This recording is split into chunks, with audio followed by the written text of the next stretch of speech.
Well, it was more than 20 years ago that Bill Clinton was first exposed as a sexual predator, and for decades the left defended him from attack. Only now, with his wife defeated and his family safely neutralized as a political force, the left is going after him. During an appearance on The Late Show, Clinton was pressed by Stephen Colbert in a way he likely should have been years ago but never was. Here's part of it.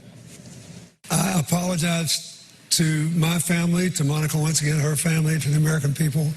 I meant it then, I meant it now. I've had to live with the consequences every day since. It seemed tone deaf to me because you seemed offended to be asked about this thing when, in all due respect, sir, your behavior was the most famous example of a powerful man sexually misbehaving in the workplace of my lifetime. Dave Rubin hosts the Rubin Report, and he joins us tonight. Dave, great to see you. Great in to town see you, for a rare appearance. So I don't know if I'm going soft or something. I've never liked Bill Clinton. I obviously wouldn't vote for him.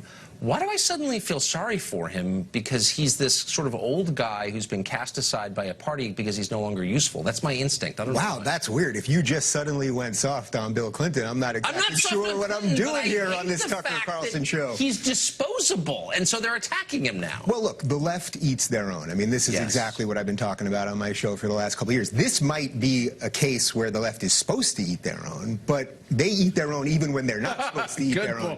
But it's interesting that he's still trying to frame himself as the victim here. I mean, he's not the victim. He's not the victim when it comes to Monica Lewinsky, and he's certainly not the victim when it comes to all those other women, regardless of what the actual truth is, if we're supposed to believe the initial accusation. And then, of course, you have to find evidence for those things. But this is just this is the nature of what's happening in general with the internet right now, that the conversation just doesn't stop. And, you know, when this was happening with Bill Clinton back in the early 90s, this was only happening on the media. You know, mainstream media was only having these conversations. Now it can keep bubbling up online, and they can't control it anymore. So then it bubbles up, and then next thing he knows, he's having to do this with Colbert, and he's not happy about it. It would be a safe space. Yeah. So you're on the road with Jordan Peterson. I am. Which, unfortunately, because of my job, I can't see it, but I really wish I could because it sounds amazing. You just went to UNH to talk about free speech, and here's part of the reception. Oh, my. We're playing this? All right. Watch this. You will hopefully treat people as individuals and be willing to have friends of all colors and ethnicities and all of that stuff. We are not the problem. We are not the problem. We are not the problem. You almost got it except for the word not. Can we try that one? Yeah. You know what? I'll give you a cookie if you can say something else. How about that? I got a whole tray of cookies back there.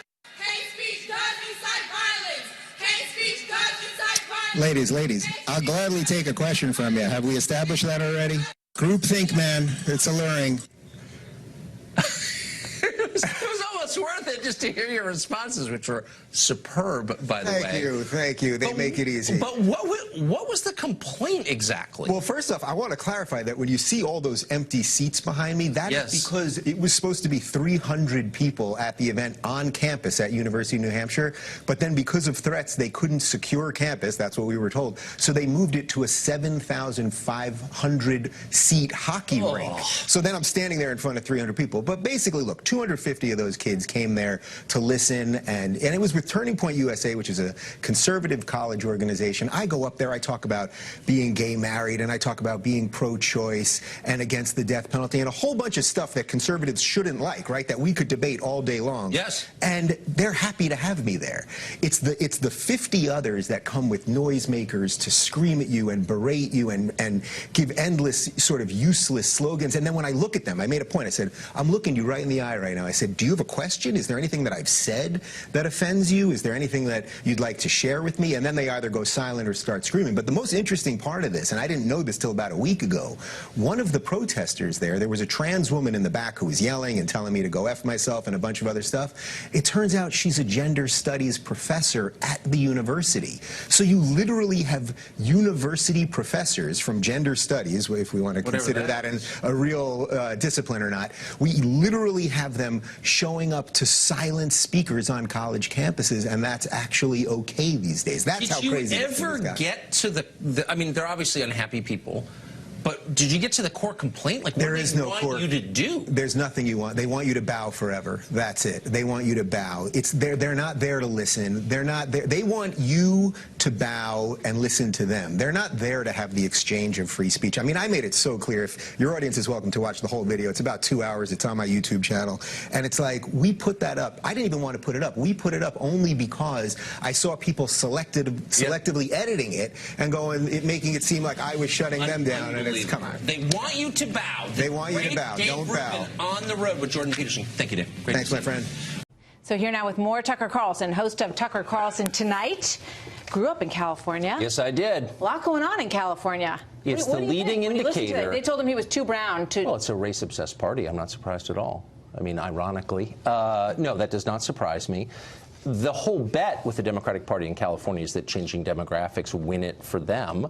And they're right to some extent. Immigration has turned it from one of the most reliably Republican states to the most reliably Democratic state. The question now is about the economy. Can you have a state that is basically Latin American in its economic structure? A huge pool of poor people, a small group of rich people, no middle class.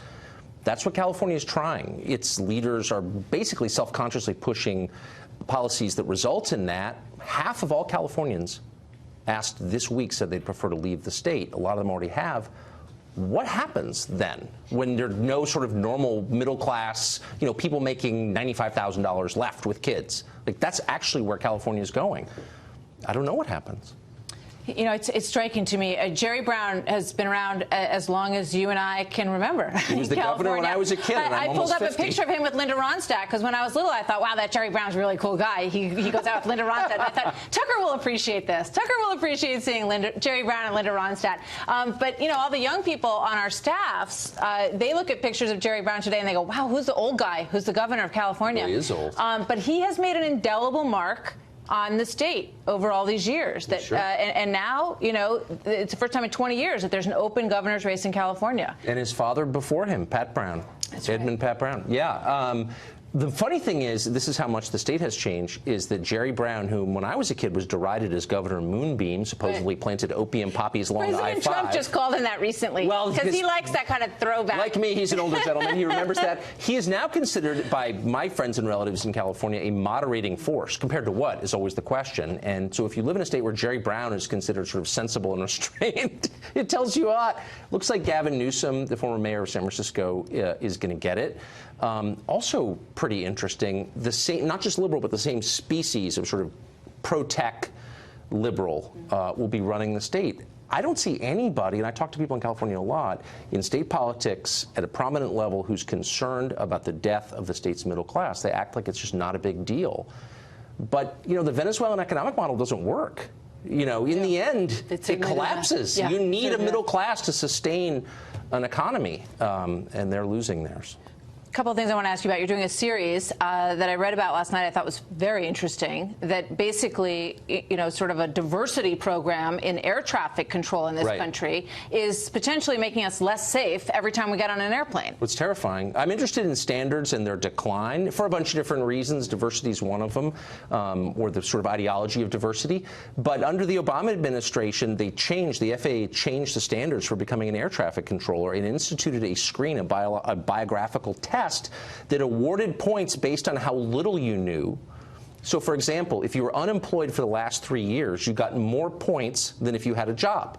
If you knew nothing about science, you got more points than if you were a licensed pilot. This is, again, for an air traffic control job. This is They scary. intentionally sought the least qualified. No, they didn't. Yes, they did.